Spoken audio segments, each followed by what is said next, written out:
There are places inside the labyrinth that don't just shout, they whisper. Sylvanshade is one of them. This village didn't come from a moment of fear or a need for tension. It came from the strange feeling you get when you stumble across something forgotten, not abandoned out of tragedy, but simply left behind in the world.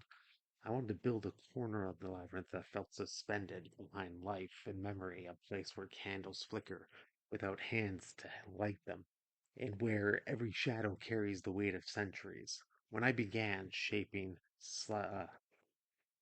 Sylvanshade, I kept imagining a village hidden so deep within the forest that even the forest seemed sworn to protect it.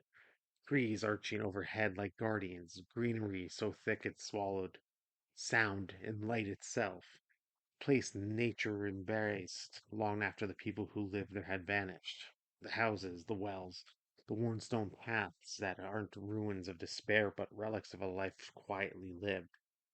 I have contrasting life and silence, and Sylvian shade gave me the perfect canvas. I've heard of sheep grazing lazily. My cat's on the other side and she's freaking out. She's scratching at the door. Will she meow? Love contrasting silence, life and silence, and Sylvan Shade gave me the perfect canvas. A herd of sheep grazing lazily in knee-high grass, a stone bridge humming with the music of a brook beneath it. Farmers working their fields in the distance, the warmth of torches guiding the path.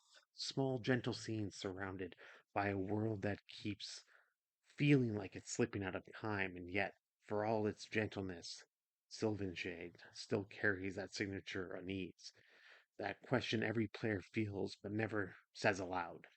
Why is the place still breathing? Why does it feel like it remembers me? Adding the travelers at the campfire, the bustling market, the merchants offering homemade goods, these weren't meant to make the village feel alive. They were meant to make it feel like it had once been full of life, and that you're walking in the echo of that.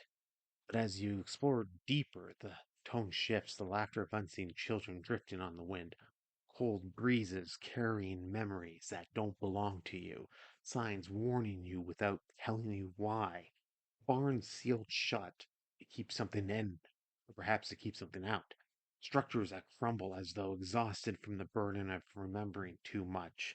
This is the part of the labyrinth where nostalgia turns uncanny. Sylvanshade is a village caught between worlds, between the living and the forgotten, between the comfort of a warm lamp and the shiver that crawls up your spine when you realize the lamp wasn't lit by anyone. It's a place where life feels familiar because it's stitched together from things we all know: old roads, quiet wells, weathered fences, childhood laughter. It's comforting until it isn't. And that's why this level means so much to me. It's not horror, it's not wonder, it's not sorrow, it's all of them woven together.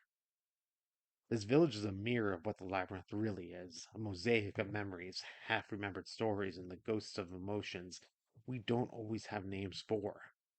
A place where life continues in the absence of people, and where the past lingers like dust caught in a beam of light.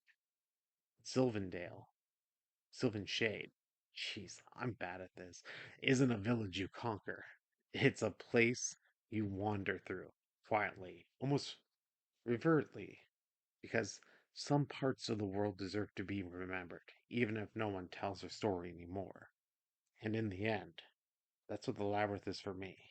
Home for forgotten stories, still waiting for someone to listen. Good night.